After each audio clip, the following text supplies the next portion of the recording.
Waalaikumsalam warahmatullahi wabarakatuh. Cempedak bukan sembarang cempedak. Cempedak jatuh ke dalam sungai tegak bukan sembarang tegak. Tegak petanda syarihillah dimulai. Alhamdulillahil qaili fi kitabihil karim. A'udzu billahi minasyaitonir rajim. Bismillahirrahmanirrahim. Laqad kana lakum fi rasulillahi uswatun hasanah.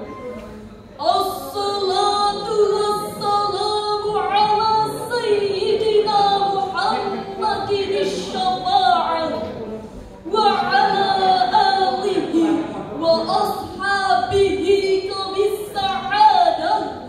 Amma ba'du. Dewan Hakim yang arif dan bijaksana, hadirin seiman, sekeyakinan, sebangsa, satu jiwa, satu bahasa. Rahimakumullah. Teknologi yang semakin canggih membawa dampak luas di semua belahan bumi. Mengapa demikian, hadirin? Karena tersedianya alat elektronik digital saat ini yang mempercepat arus informasi dan komunikasi, tak terkecuali Indonesia. Ia laksana pisau bermata dua, dapat memberi nilai positif dan negatif tergantung siapa yang memanfaatkannya. Teknologi informasi misalnya bisa menjadi media pembangunan karakter umat yang terpuji, atau Allahul Karimah, dan bisa menjadi media dekadensi moral, atau Allahul Mazmumah, khususnya bagi umat di era digital saat ini. Berita tentang seks bebas dan kematian akibat miras dan narkoba di kalangan umat di era digital hampir setiap hari memenuhi halaman media sosial. Baru-baru ini dunia pendidikan dikagetkan dengan ulas seorang pelajar SMA di Jawa Tengah dengan tega mendekam gurunya yang seharusnya dihormati. Kita menjadi prihatin melihat karakter umat di era digital saat ini yang jauh dari nilai-nilai Al-Quran. Oleh karena itu, hadirin, pada kesempatan yang penuh ukhuwah ini, kami akan memaparkan syarah Al-Quran dengan judul Pembangunan Karakter Umat di Era Digital. Sebagai lanjutan, marilah kita dengarkan firman Allah dalam Al-Quran surah Shad ayat 29 sebagai berikut. A'udzu billahi minasyaitonir rajim.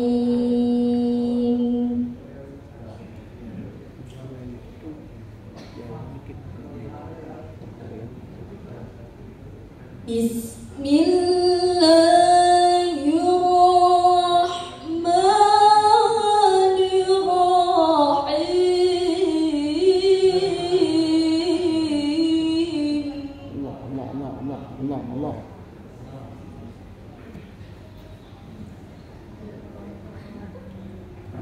Kitabun anzalnahu ilaika mubarakun liyadabbaru ayati. Allah.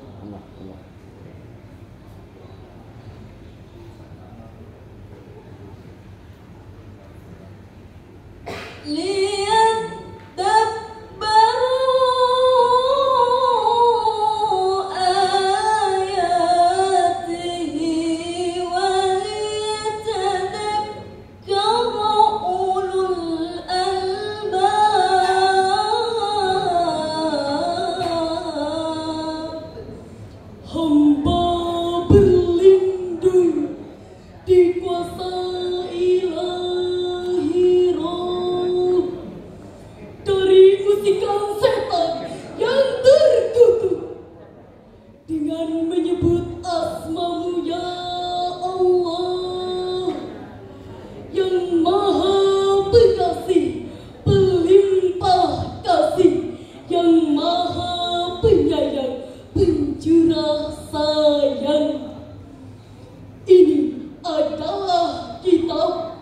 yang kami turunkan kepadamu penuh dengan berkah, supaya mereka memperhatikan ayat-ayatnya, dan supaya orang-orang yang berpikir cerdas mendapat pelajaran. Hadirin rahimakumullah, Syekh Jalaluddin Al-Mahalli dan Syekh Jalaluddin As-Suyuti dalam tafsir Al-Jalalain jilid 2 juz 23 halaman 657 menjelaskan bahwa kata lihat dan baru dalam ayat ini mengandung perintah untuk mendalami nilai-nilai yang terkandung dalam Al-Quran.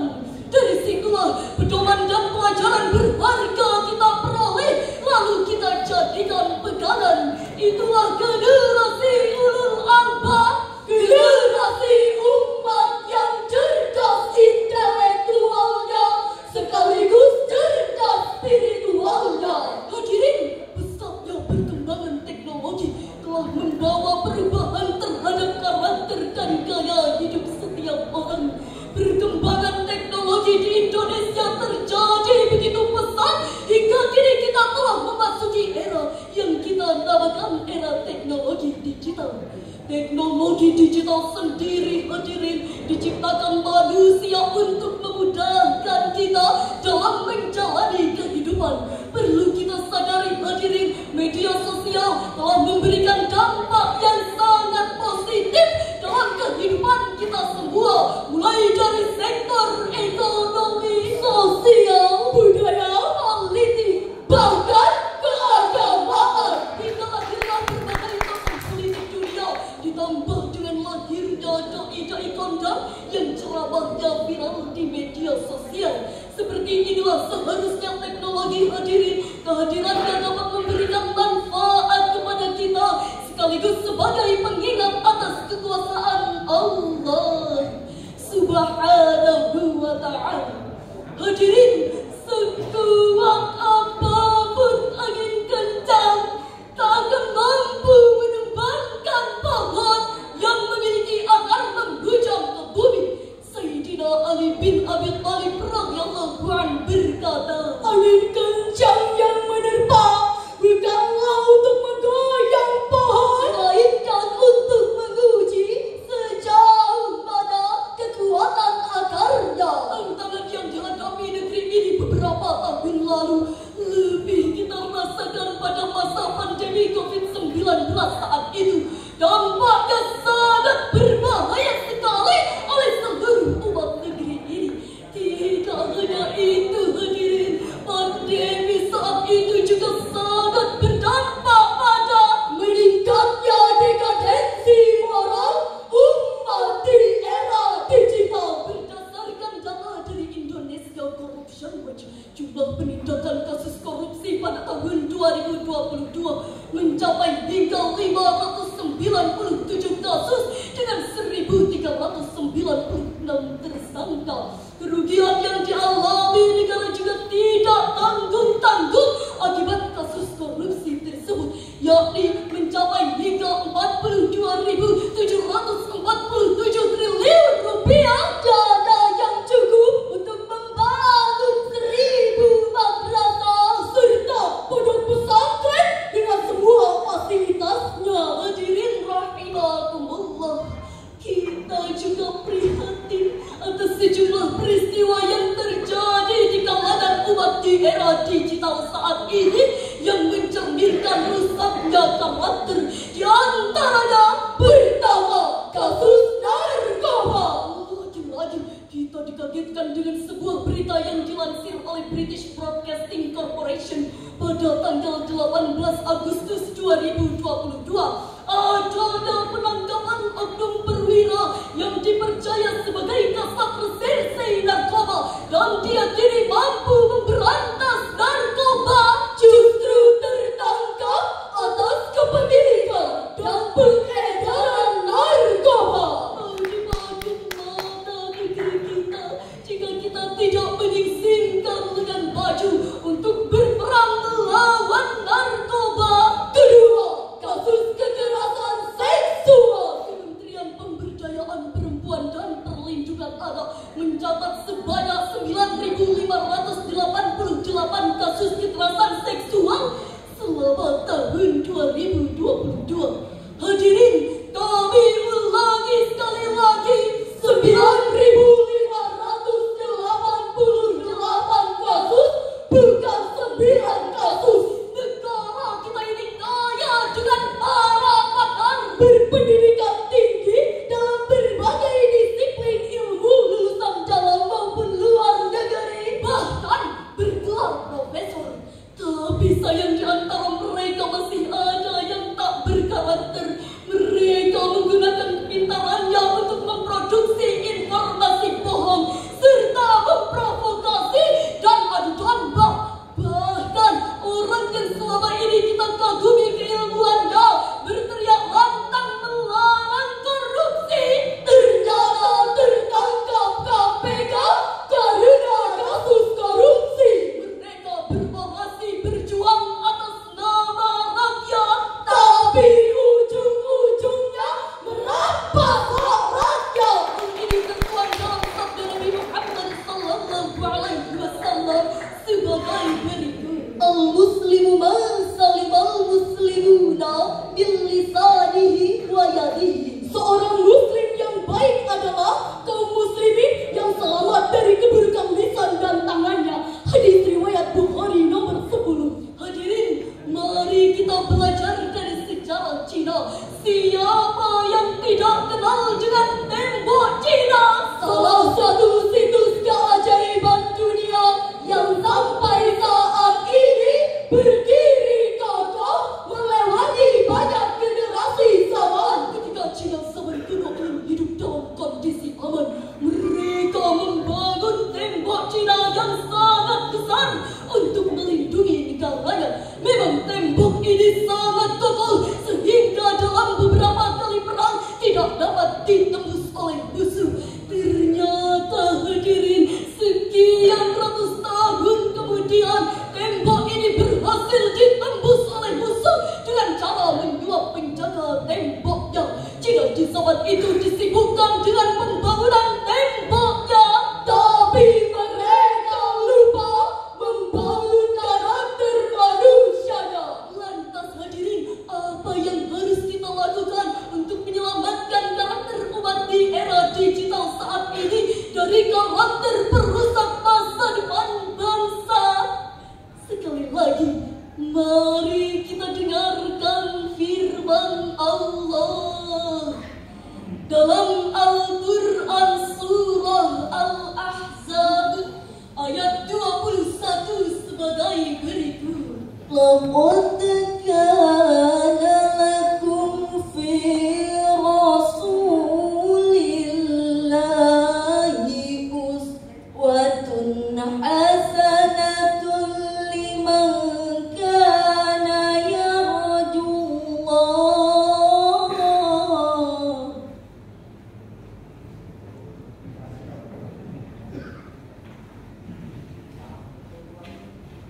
Liman kana yarjullah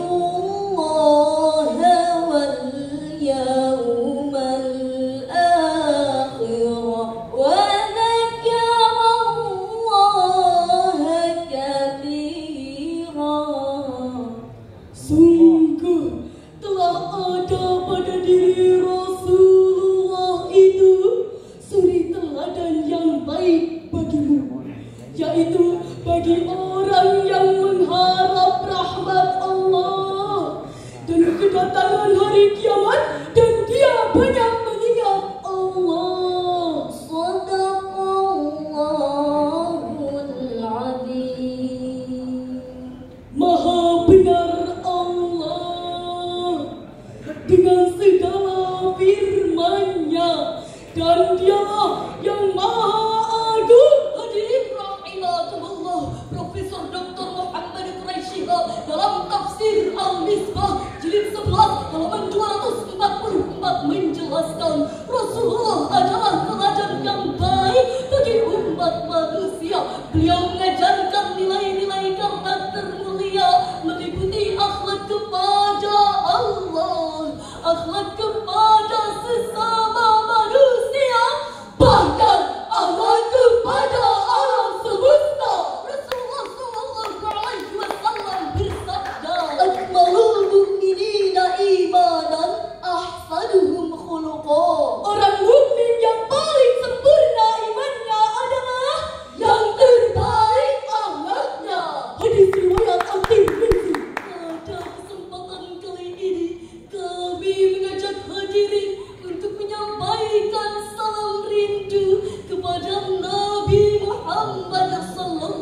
alaihi wasallam.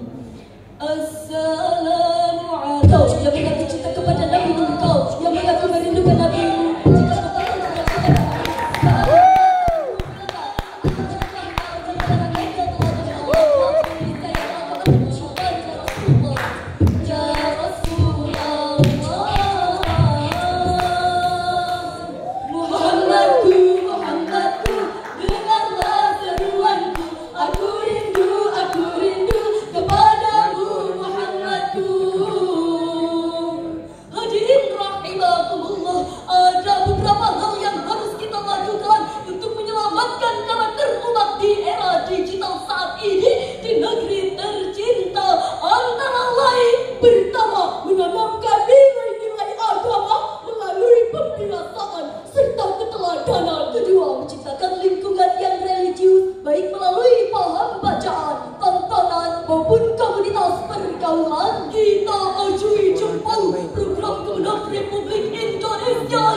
Demikianlah yang dapat kami